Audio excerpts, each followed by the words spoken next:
Good morning dear student, आप लोग कैसे हैं? सभी मज़े में होंगे। ऊपर वाले से हम दुआ करते हैं आप लोग अच्छे रहें और बढ़िया से मेहनत करिए और आगे बढ़िए। जैसे हम लोग कूलम्स लॉ पे ही अभी बहुत सारे क्वेश्चन का चर्चा किए हुए हैं। अब देखिए एक क्वेश्चन है, बहुत अच्छा क्वेश्चन है।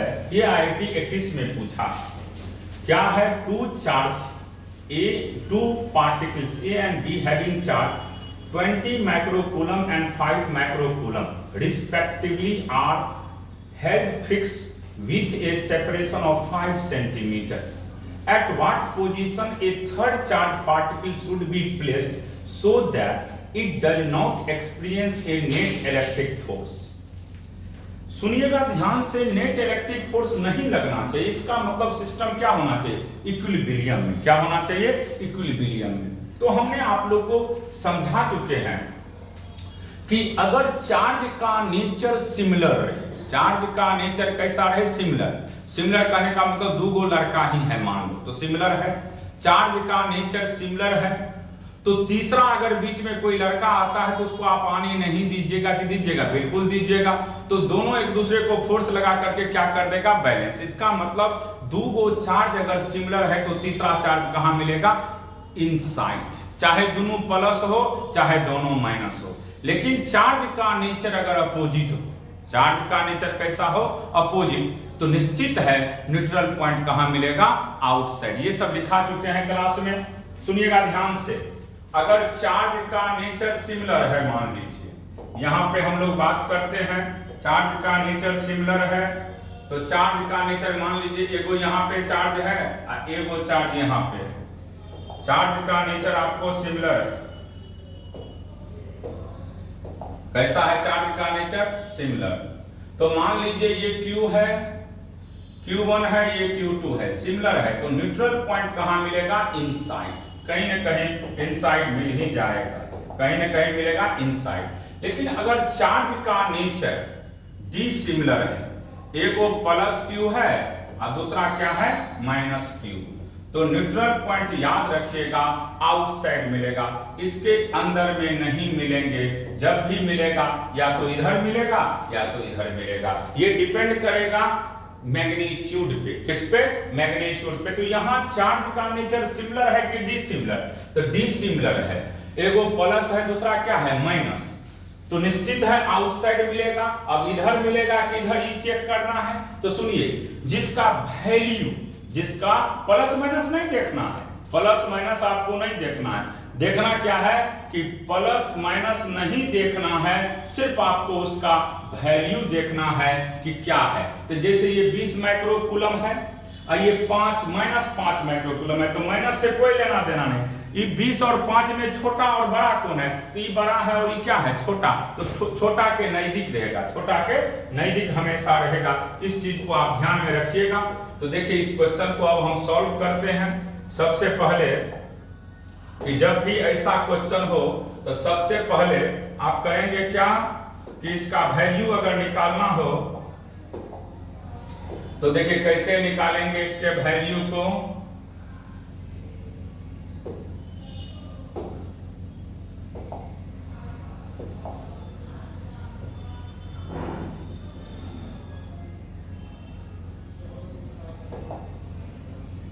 एक सेकेंड,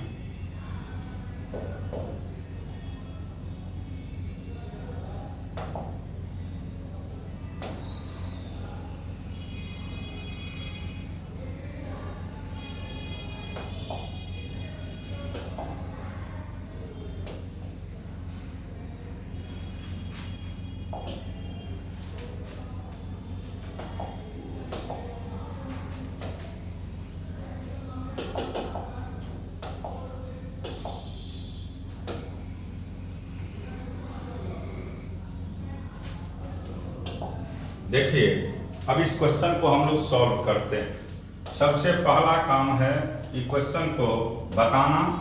ये कैसे बताएंगे तो ध्यान में रखना है कि सबसे पहले आपके पास चार्ज क्या क्या दिया है सो बोलिए। ये 20 है और दूसरा क्या है? 5। मान लीजिए ये 20 माइक्रोकूलम है, ये 20 माइक्रोकूलम है और ये 5 माइक्रोकूलम है। तो निश्चित है बीच का डिस्टेंस आपके पास दिया हुआ है 5 सेंटीमीटर। तो तीसरा चार्ज की बात करेगा तो यहां होगा, इसका नेचर कुछ भी ले सकते हैं आप, क्यू लीजिए माइनस लीजिए कोई मायने नहीं रखता है। ये डिस्टेंस मान लो बाबू r है, ये 1 है और ये 2 है और तीसरा यहां हमने लिया। अब आप ही बताइए, इसका नेचर प्लस इसका भी नेचर प्लस तो रिपल्सन होगा, तो इसको F31 लिखिएगा। इसका नेचर माइनस है, इसका नेचर प्लस तो अट्रैक्शन होगा, इधर रहेगा, इसको आप F32 लिखिएगा। अब देखिए दोनों, जैसे हम यहाँ खड़े हैं, कोई हमें इधर खींच रहा है कोई इधर खींच रहा है, तो हम क्या रहेंगे, अपने जगह पे स्थिर रहेंगे, इसका मतलब इक्विलिब्रियम में आ गए। अब देखिए ध्यान से, यहाँ पे एट इक्विलिब्रियम की बात करते हैं, तो एट इक्विलिब्रियम में हमें पता है कि F31 बराबर क्या होगा बाबू, F32। 31 की बात करिए तो K चार्ज, 1 का चार्ज है 20, माइक्रो है, माइक्रोकूलम रहने दीजिए, इसका वैल्यू आपको दिया गया है Q1 बाय बीच का डिस्टेंस, तो बीच का डिस्टेंस यहां से वहां लीजिए तो 5 प्लस r का होल स्क्वायर सेंटीमीटर में, बराबर यहां से फिर K, दोनों चार्ज का प्रोडक्ट तो -5 माइक्रोकूलम इंटू Q1 जो भी मानिए बाय बीच का डिस्टेंस r स्क्वायर।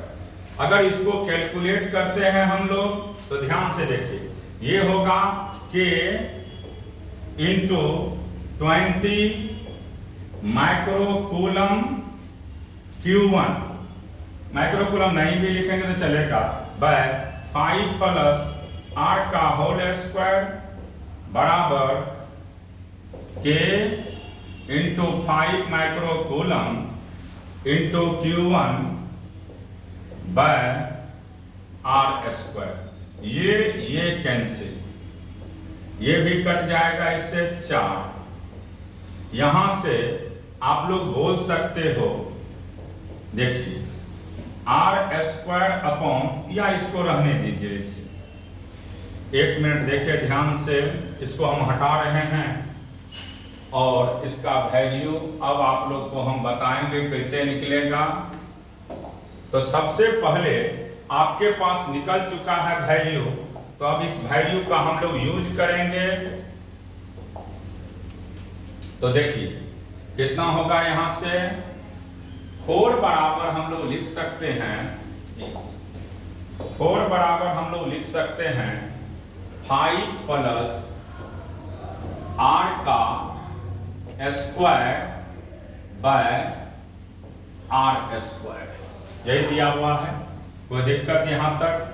अब इसके बाद अगर इसको कैलकुलेट करते हैं तब 5 प्लस r बाय r बराबर हो गया 2, तो यहां से अगर बात करते हैं तो 5 बराबर 5 प्लस r बराबर 2r, तो यहां से अगर हम लोग कैलकुलेट करते हैं इसके वैल्यू को, तो इसका वैल्यू आपको निकल जाएगा। देखिए ध्यान से, 5 बराबर कितना होगा बाबू, अगर हम बात करते हैं 5 बराबर, तो निश्चित याद रखिएगा 5 का ही वैल्यू होगा r के बराबर।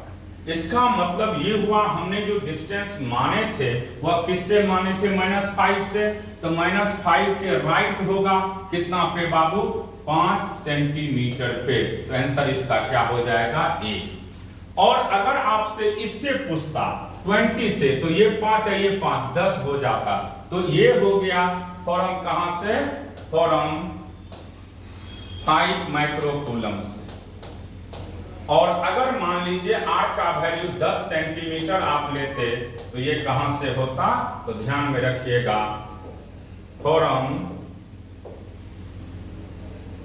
20 माइक्रोकूलम से, 20 माइक्रोकूलम से। तो देखना होता है आपको किससे कह रहा है। अगर मान लीजिए नेचर सिमिलर था तो इनसाइड होता, अगर डिसिमिलर है तो आउटसाइड, और देखना है किसका मैग्नीट्यूड छोटा है। क्लियर हो गया। इसी तरीका से हम लोग बनाते हैं इस तरह के क्वेश्चन को। अब नेक्स्ट आइए, ये क्वेश्चन भी अच्छा है। Two small conducting sphere of equal radius have charge इतना एंड इतना respectively are placed at distance r from each other. They experience force F1. अब देखिए यहां पे मैग्नीट्यूड की बात नहीं करिएगा, यहां पे आपको ध्यान में रखना है कि बिना मैग्नीट्यूड का ही काम चलना चाहिए। तो देखिए सबसे पहले यहां पे दो गो चार्ज दिया गया है, एक Q1 है आपके पास 10 माइक्रो कूलम और Q2 है आपके पास -20 माइक्रो कूलम। बीच का डिस्टेंस मान लीजिए r है।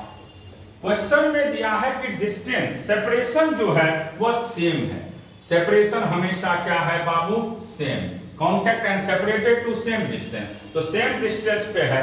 तो अगर हम बात करते हैं तो फोर्स का फार्मूला वैसे क्या जानते हैं हम लोग के दोनों चार्ज का प्रोडक्ट, तो Q1 Q2 बाय बीच के सेपरेशन का स्क्वायर। इसका मतलब हमें ये पता है कि फोर्स हमेशा डायरेक्टली प्रोपोर्शनल होता है दोनों चार्ज के प्रोडक्ट का, दोनों चार्ज के प्रोडक्ट का। ये तो क्लियर हो गया।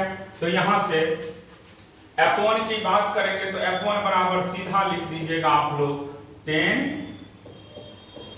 इंटू -20, ये F1 का वैल्यू हो गया। इसका नाम फर्स्ट दीजिए। अब फिर क्वेश्चन क्या कर रहा हूं समझिए। They experience force F1 if they are brought in contact. अब एक दूसरे के टच में आता है, तो हम पढ़ा चुके हैं अगर दो चार्ज एक दूसरे के टच में होते हैं तो निश्चित है चार्ज का आदान प्रदान होगा। क्या होगा? आदान प्रदान। जिसका कम होगा बड़ा को कम और बड़ा को जोड़ करके 2 से भागा देना है। तो देखिए जैसे ये कांटेक्ट में आया, एक स्फीयर ये है और दूसरा स्फीयर ये है। मान लीजिए दोनों स्फीयर कांटेक्ट में आ गया, तो इसका चार्ज कितना है? 10 माइक्रो कूलम और इसका चार्ज है -20 माइक्रो कूलम। तो निश्चित Q नेट की बात करेंगे तो दोनों चार्ज को जोड़ देंगे, Q1 plus Q2 Q net, तो कितना होगा? 10 -20 यानी -10। अगर अब ये -10 माइक्रो कूलम तो हो गया नेट चार्ज, लेकिन अगर हम दोनों अलग अलग बॉडी पे देखेंगे तो स्फीयर 1 बराबर स्फीयर 2 की बात करेंगे तो -10 में कितना से भागा देंगे? 2 से, और इच पे वैल्यू कितना हो जाएगा? -5 माइक्रो कूलम, -5 माइक्रो कूलम। अब देखिए फोर्स F2 की बात करते हैं। तो F2 की बात करोगे तो F2 बराबर होगा, डिस्टेंस तो सेम है, डिस्टेंस क्या है? सेम, तो r से कोई लेना देना नहीं है, तो ये हो जाएगा F2 का वैल्यू। इसका भी है, पहला का चार्ज है -5 और दूसरा का भी चार्ज है -5। तो F1 बाय F2 का रेशियो कह रहा है। F1 बाय F2 का रेशियो की बात करोगे तो पहला में लिखिएगा 10 इंटू -20 अपॉन -5 इंटू -5, एक माइनस से एक माइनस कैंसिल। अब ये हो जाएगा 5 चौका 20 अब 5 दूना 10। तो F1 बाय F2 का वैल्यू कितना हो जाएगा यहां से? तो -8 बाय 1, तो -8 इंटू 1, -8 इंटू 1। तो सिंपली याद रखिएगा अगर कोई भी दो चार्ज बॉडी टच में आता है, जैसे एगो मान लीजिए मर्द है एगो महिला है, टच में आते हैं तो चार्ज का क्या होगा? आदान प्रदान होगा। चार्ज का क्या होगा?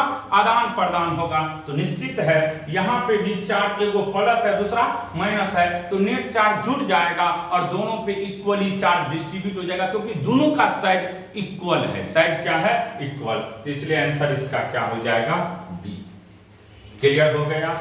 इस तरीका से हम लोग क्वेश्चन सॉल्व करते हैं। ये सिंपली क्वेश्चन में दिया गया है कि डिस्टेंस दोनों ही केसेस में इक्वल है। डिस्टेंस सेम है तो डिस्टेंस से कोई लेना देना नहीं है, हमको सिर्फ मतलब रखना है चार्ज से। अब देखिए तीसरा क्वेश्चन क्या है। Equal charges Q are placed at the four corners A, B, C and D of a square of side length L. The magnitude of the force on the charge B will be। देखिए सबसे पहले एक square बनाइए, एक square आप लोग बना दीजिए, एक स्क्वायर बनाइए।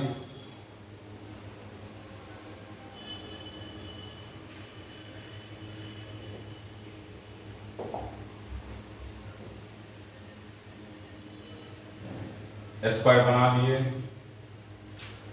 सभी पे चार्ज Q Q Q है। मान लीजिए ये A है, ये B है, ये C है, ये D है। अब सब पे चार्ज कितना है Q Q Q। Side A दिया है, साइड A, ये भी साइड A। अब देखिए क्वेश्चन में सब पे चार्ज का वैल्यू, इस पे भी चार्ज Q, इस पे भी चार्ज Q, इस पे भी चार्ज Q, इस पे भी चार्ज Q दिया हुआ है। अब कह रहा है आपसे नेट फोर्स की बात कर रहा है, तो सिमिलर नेचर एक दूसरे को रिपेल करता है। क्या करता है? रिपेल। तो देखिए सबसे पहले इसके चलते फोर्स इधर लगेगा, इसके चलते अगर फोर्स की बात करें तो ये फोर्स इधर होगा, ये फोर्स इधर लगेगा। ये जो फोर्स होगा F, आप बोल सकते हो B और C, इसके चलते फोर्स इधर लगेगा। और ये होगा आपका F B A,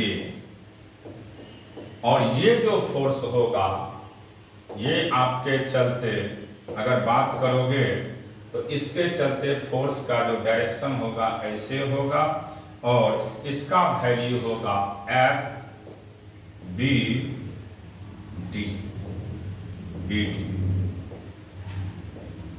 क्लियर है? अब समझिए, हमने आप लोग को पढ़ाए हैं कि अगर दो फोर्स रहे और दोनों फोर्स का मैग्नीट्यूड अगर इक्वल रहे, दो फोर्स रहे, दोनों फोर्स का मैग्नीट्यूड इक्वल रहे, तो नेट फोर्स हमेशा बीच से पास करता है। तो यहां पे हम लोग देख रहे हैं कि FB का वैल्यू और FBA और FBC का वैल्यू सेम होगा, क्योंकि साइड इक्वल है। तो जितना FBA होगा उतना ही FBC होगा, और इसका वैल्यू होगा K। दोनों चार्ज का प्रोडक्ट बाय बीच के सेपरेशन का स्क्वायर। तो यहां से इसको हम लोग लिख सकते हैं K Q square by A square, K Q square by A square. ये किसका वैल्यू हो गया बाबू? FBA और BC। अब सिंपली समझिए, FBD पहले निकाल लेते हैं। FBD, BD की बात करते हैं तो K, दोनों चार्ज का प्रोडक्ट Q Q बाय बीच का सेपरेशन। तो ध्यान से सुनिएगा, BD का सेपरेशन ये हाइपोटेन्यूस। तो हाइपोटेन्यूस क्या होगा? √2a, √2a। इसका स्क्वायर को ये कहेंगे, या इसका स्क्वायर और इसके स्क्वायर को हम लोग ये कहेंगे। तो यहां से इसका वैल्यू निकल जाएगा √2 इंटू a का होल स्क्वायर। तो इसको हम लोग लिख सकते हैं K Q square by 2a square. अब देखिए, इन दोनों का रिजल्टेंट, BC का रिजल्टेंट और BA का रिजल्टेंट कहां से पास करेगा? इसके बीच से कहीं न कहीं से पास करेगा, इसके बीच से कहीं न कहीं से पास करेगा। यानी हम बात करेंगे ई दोनों का रिजल्टेंट, तो ई दोनों का रिजल्टेंट निश्चित इधर से पास करेगा, और इसका वैल्यू हम लोग बोल सकते हैं कि क्या होगा? तो ये हो गया नेट। किसका किसका नेट है बाबू? तो ये नेट है आपको, ये नेट है आपको, ये नेट फोर्स है किसका किसका? बी ए और बी सी का, बी ए और बी सी का, एफ बी ए और एफ बी सी। आप ये बोल सकते हो इसका और इसका दोनों का रिजल्टेंट एफ नेट है। तो एफ नेट 90 डिग्री का एंगल बना रहा है ये दोनों, तो 90 डिग्री का एंगल बनाता है। तो नेट फोर्स का फॉर्मूला हम लोग जानते हैं। सबसे पहले नेट फोर्स यहां निकाल देते हैं। देखिए क्या होगा नेट फोर्स का वैल्यू। अगर हम नेट फोर्स की बात करते हैं तो नेट फोर्स का वैल्यू पहले निकाल लीजिए आप लोग, उसके बाद देखिए कैसे निकलता है नेट फोर्स। नेट फोर्स की बात करिए, ये नेट फोर्स, तो नेट फोर्स की अगर बात करते हैं हम लोग, नेट फोर्स की बात करते हैं तो सीधा एफ नेट की बात करिएगा, एफ नेट फोर्स की बात करते हैं तो √2 कोई एक, √2 कोई एक, तो क्या होगा बाबू के क्यू स्क्वायर बाय, आप लिख सकते हैं इसको ए स्क्वायर। अब देखिए ये नेट फोर्स और ये दोनों एक ही लाइन पे था, तो नेट रिजल्टेंट की अगर बात करें हम लोग, नेट रिजल्टेंट की अगर बात करते हैं तो देखिए वैल्यू कैसे निकलता है।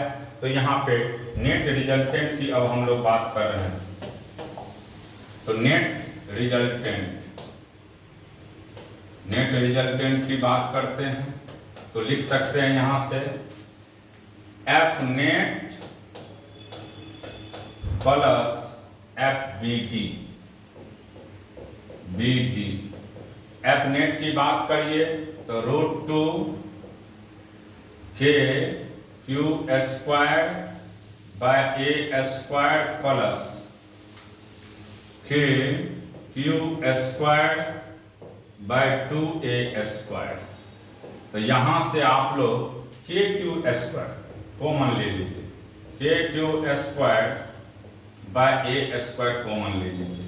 तो यहां से √2 प्लस 1/2, तो इसको लिख सकते हैं हम लोग एलसीएम, के का वैल्यू लिख दीजिए 1/4 पाई एप्सिलॉन नॉट